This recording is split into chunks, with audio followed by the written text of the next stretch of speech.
Well, happy Mother's Day. My poor daughter's going through it. She's a full-blown toddler, almost 2. She's got the last of her teeth coming in, so she's riding the struggle bus this morning. You will be hearing her in the background a bit.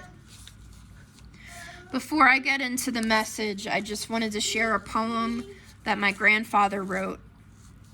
It's called My Mom. My mom's hand brought comfort when she heard me cry. With a loving smile and a gentle touch, she would wipe my tears dry. She sacrificed her own health, sometimes the whole night through. Caring and watching over me when I was hurting, she was hurting too. Mom's role was taken for granted till one day she passed. Now us kids recall and wonder what we failed to do or say. Mom had a high calling straight from God above, loving and caring for her family in the image of God's love. Love spells M-O-M. M-O-M spells Love. She is a special gift sent from above.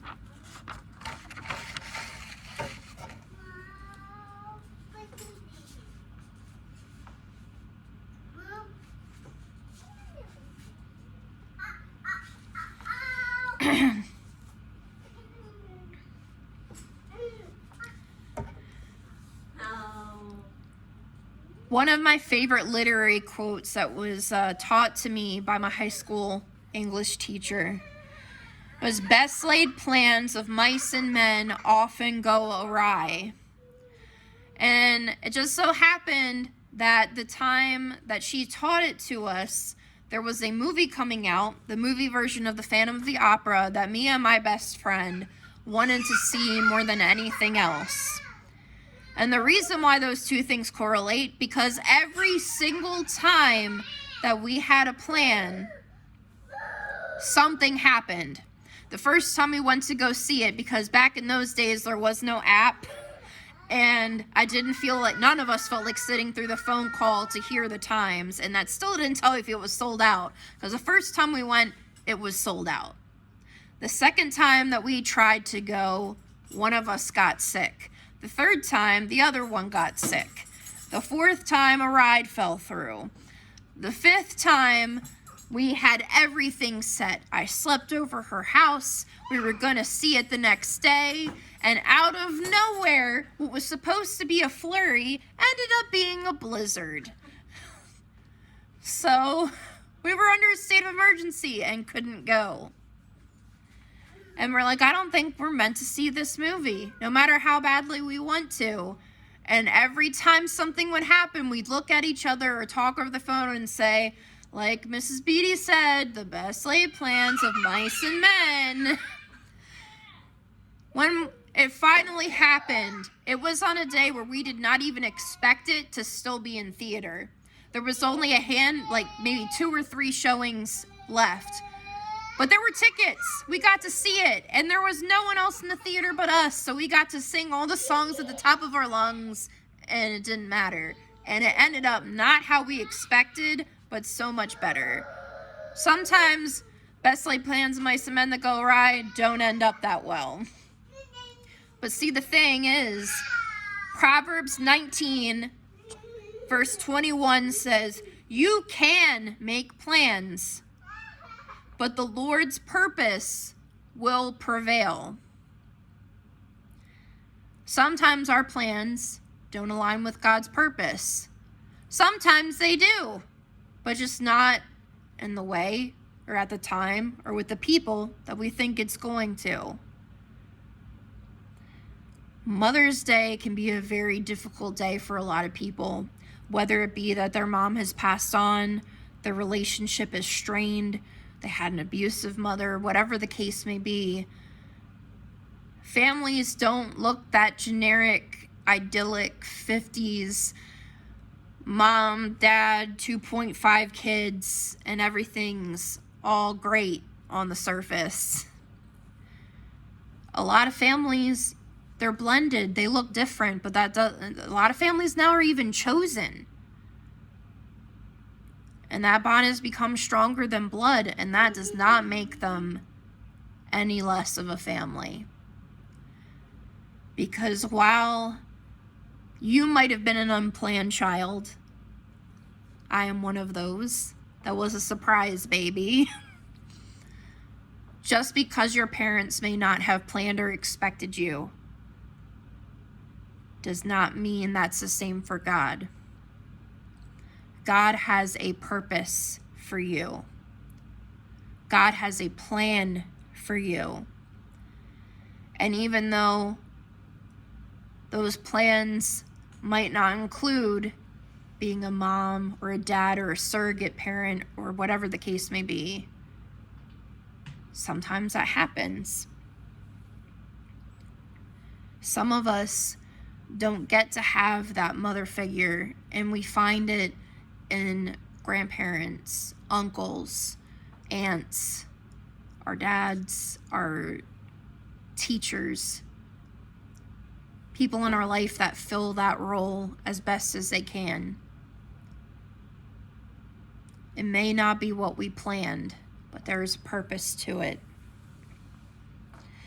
Genesis chapter 15, verses 1 through 5 says, "Sometime later, the Lord spoke to Abram in a vision and said to him, 'Do not be afraid, Abram, for I will protect you, and your reward will be great.'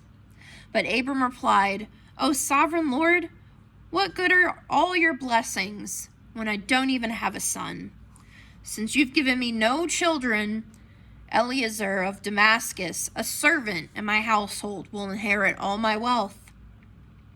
You have given me no descendants of my own, so one of my servants will be my heir.' Then the Lord said to him, 'No, your servant will not be your heir, for you will have a son of your own who will be your heir.' Then the Lord took Abram outside and said to him, 'Look up into the sky and count the stars if you can. That's how many descendants you will have.'" In the New Testament, it says to come boldly before the throne of grace. And if we look a lot of our Old Testament history with David and Abraham and Moses, like, they were really bold with the Lord. Moses was called to do something, and he said, "Lord, I can't talk." And then we have Abram here, who's like, "Oh, you're going to bless me? Well, what good's that if I don't have a son to inherit?" This is bold to be talking to the Lord. To say, yes, you're the all-knowing creator, but God in these situations reminds them that he is who he says he is. And that even though things may look bleak or different or impossible, we serve a God who makes the impossible possible. That makes plans. We see later on in Genesis chapter 16, verses 1 through 12. Now Sarai, Abram's wife, had not been able to bear children for him, but she had an Egyptian servant named Hagar. So Sarai said to Abram, "The Lord has prevented me from having children. Go and sleep with my servant. Perhaps I can have children through her." And Abram agreed with Sarai's proposal. So Sarai, Abram's wife, took Hagar, the Egyptian servant, and gave her to Abram as a wife. This happened 10 years after Abram settled in the land of Canaan. So Abram had sexual relations with Hagar, and she became pregnant. But when Hagar knew she was pregnant, she began to treat her mistress, Sarai, with contempt. Then Sarai said to Abram, "This is all your fault. I put my servant into your arms, but now that she's pregnant, she treats me with contempt. The Lord will show who's wrong, you or me." Abram replied, "Look, she's your servant, so deal with her as you see fit." Then Sarai treated Hagar so harshly that she finally ran away. The angel of the Lord found Hagar beside a spring of water in the wilderness along the road to Shur. The angel said to her, "Hagar, Sarai's servant, where have you come from and where are you going?" "I'm running away from my mistress Sarai," she replied. The angel of the Lord said to her, "Return to your mistress and submit to her authority." Then he added, "I will give you more descendants than you can count." And the angel said, "You are now pregnant and will give birth to a son. You are to name him Ishmael, which means God hears. For the Lord has heard your cry of distress." You can let her go.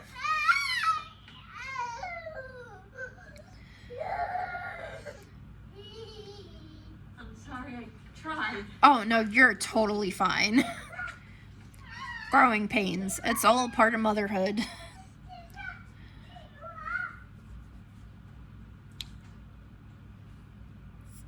You are to name him Ishmael, which means God hears. For the Lord has heard your cry of distress. This son of yours will be a wild man, as untamed as a wild donkey. He will raise his fist against everyone, and everyone will be against him. Yes, he will live in open hostility against all his relatives. When God spoke to Abram in chapter 15, he did not say that you're going to have children by any other means through your wife. You're not going to have children right away. He just said that it will happen. His wife and him were so impatient, and which is understandable when you look at the cultural context, because in those times, especially among that particular culture, if you were barren, you were considered to be cursed by the Lord, because the Lord told them to be fruitful and multiply. But instead of trusting in the Lord's plan and what he promised, Sarai figured it must be another way, another means that they are to do this. But even though their own plans were made outside of what God had wanted, God still provided for the other woman and for the other son.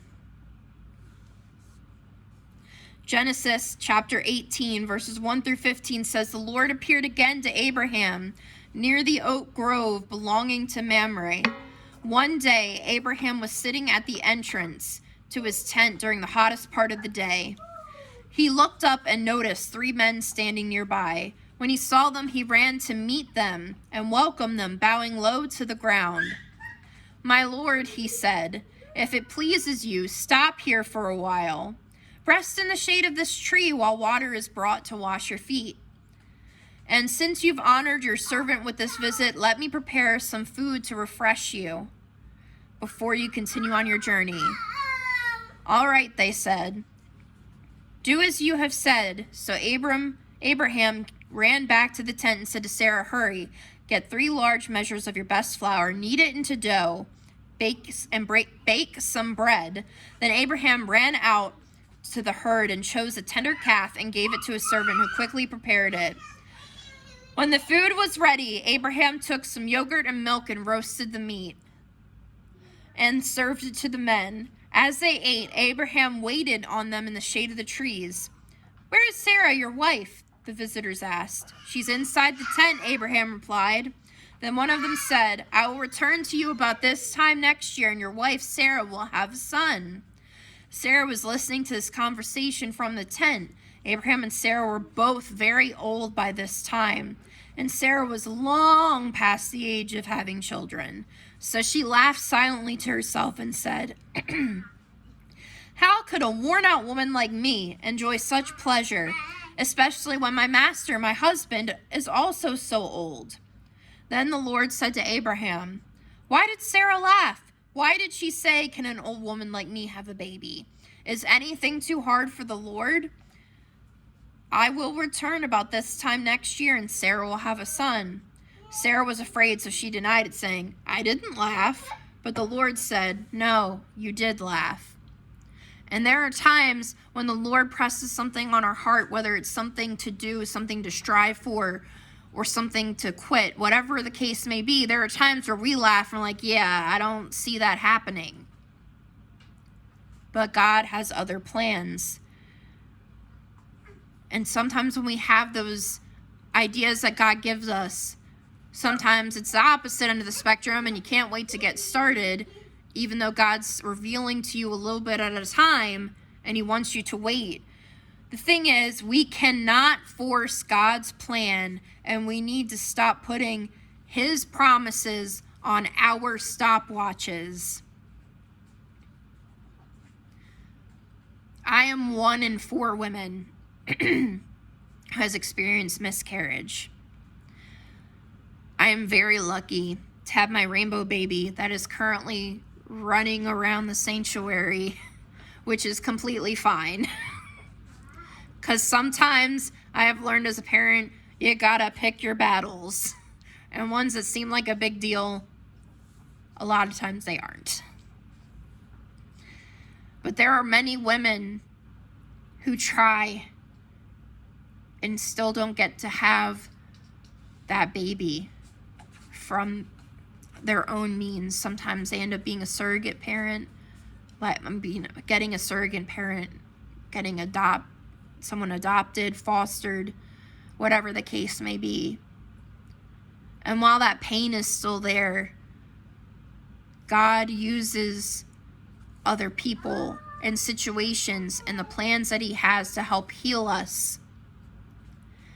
And sometimes we can be so stuck on our plans. I mean, think about it. I don't know if it was the same before my time or if it's the same now, but I know when I was in high school, one of my required things to do, one of my required projects, was to have a paper on my philosophy of life, and another one was to write out like a 5-year plan. I was 17 years old. That All About Me book? Yes. Yeah, that is still a thing when I graduated. And don't get me wrong, it was fun to think about. And when you are 17, 18, 19, 20 years old, there are times where you do think, yeah, I'm an adult. I know exactly where I'm going, what I'm doing. And for some people, that does work out. But for most of us, our lives end up looking a lot different than how we planned. But we've got to stop thinking that means we've done something wrong just because things ended up different. We have to stop comparing ourselves to where other people are in their lives and start looking at the blessings that we have. And I know that people can hear this and say, well, it's easy for you to say you have your child. You finally got your child. And I do. And before that, when I was struggling, I was a youth pastor. And those kids were like my kids. And I thought for many years that it took me a while to come to terms with it, this might be God's plan for me. And I poured everything I could into teaching them and being there for them. And that's not to say I'm perfect either, because I struggled. In fact, I found this quote, the source is unknown, but it says, plan ahead. It was not raining when Noah built the ark. Because that's the thing. And like everything in life, there's got to be a balance. We can't be on one end of the spectrum, we're like, God's got this. There's a plan. I don't need to do anything. I don't need to pray about it. I don't need to think about what I'd like to do. And we can't be on the other end of the spectrum where I have to have every single inch of my life planned out. I have to be married by this time. I have to have a kid by this time. And if not, then I'm a failure. That's not true. The amount of people that quote unquote started their lives and the things that they wanted to do when they were later on in their life. It's a long list.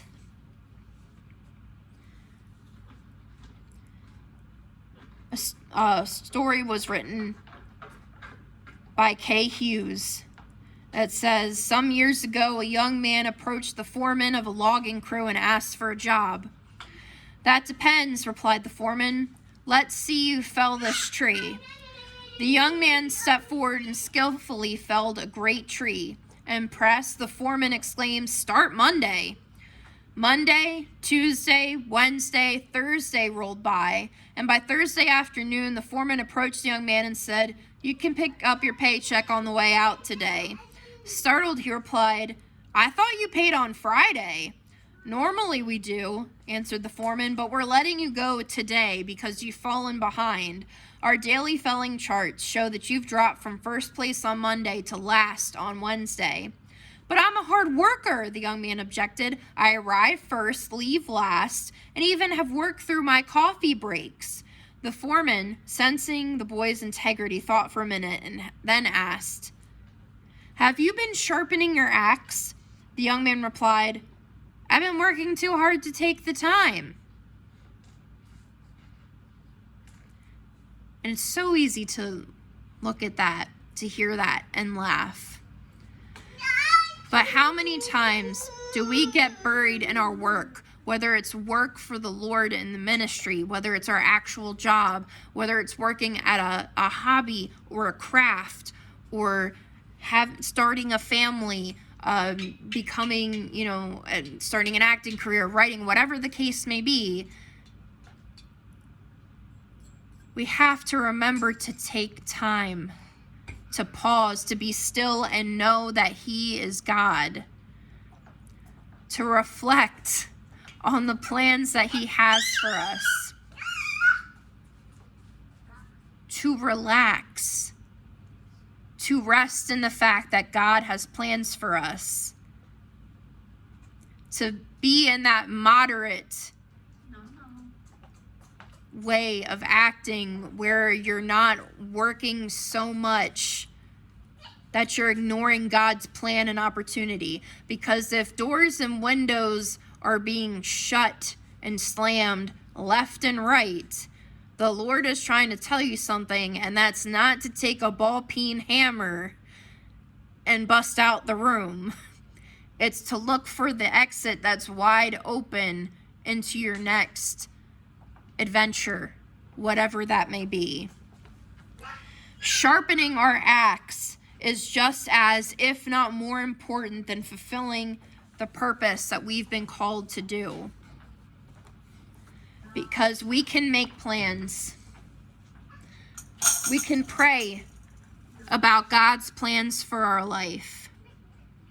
But if we do not take the time to listen to His answer, if we don't take the time, if God is leading you to start a business, whether it be, a daycare, or create a product, whether He is leading you to start a ministry, to go for your minister's license, become a leader in the church, whether He's pressed upon your heart that starting a family is actually going to be in your plan,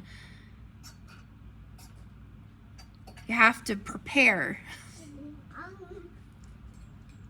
And you also have to remember that when it doesn't happen on your timetable, that there's a reason for it. Because as the body of Christ, there's more than one part. As in our bodies, there's more than one part. As I'm sure just about everyone who's ever lived can attest to, if one part is not working properly and following the plan, the rest of it gets kind of difficult. You might have been praying and following God to the best of your ability, but for whatever reason, whether it's you haven't found the person that God has for you, whether it's you haven't, had things fall into place to do the career move God wants you to do, it doesn't automatically mean that either God is deaf and not listening and didn't mean it, because that is a lie. It also does not mean that all of your trying and planning and praying isn't worth it. It must mean that there is something else that God is still working on. That there is another part that's just not moving. As one of my friends told me, and one of the things she's always wanted is to be married and start a family. And that hasn't happened for her yet. And we've had talks about it. I'm like, I don't understand how you don't get frustrated, because that was one of my biggest things. I was always getting frustrated because I was trying my best, and it was like God wasn't listening to me, is what it felt like. And she said, when I get those times where I'm frustrated, I just imagine the fact that God's still working on my person, and said person must be riding the slowest tortoise known to man on their way to me, or they're pulling on a push door. Something. Because in those times where it's waiting, where it feels like there's no plan and there's no purpose, and the devil just wants nothing more than for you to believe that lie, for you to give up on the hopes and dreams that God has for you, that's when we need to press in more. Whether pressing in doesn't necessarily mean, well, I'm going to work 100 times harder and turn into Princess Tiana, where it means I need to work harder and not have any time to breathe so I can have my dreams come true. Sometimes pressing in just means resting on the promises of God and just breathing and enjoying your life for what it is now. Even the bad. And I say that as someone who understands how frustrating and difficult that can be. But sometimes the bad you're dealing with now will be nothing compared to what you have to face in the future. All of this sounds insanely complicated, and that's because it is. But there is a simple solution. It's just difficult to do, and that is to surrender to God. To keep yourself in balance, keep checking in with yourself. Am I remembering to keep my prayer life up? Am I talking to God? Am I reading the Bible? Am I, working towards it? Have I gotten lazy in certain areas? And if you're checking all the boxes, then that means it's time to wait and relax and have faith.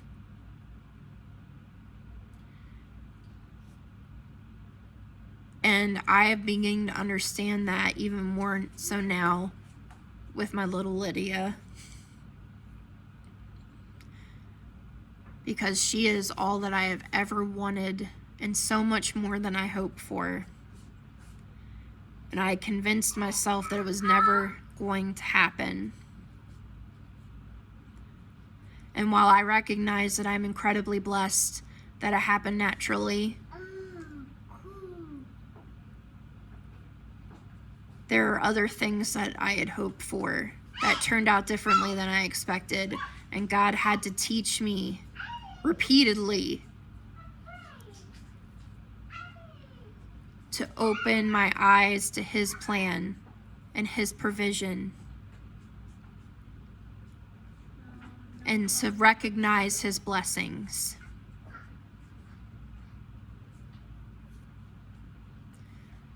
Because God does not sleep. God is always working. And He's working for you, not against you.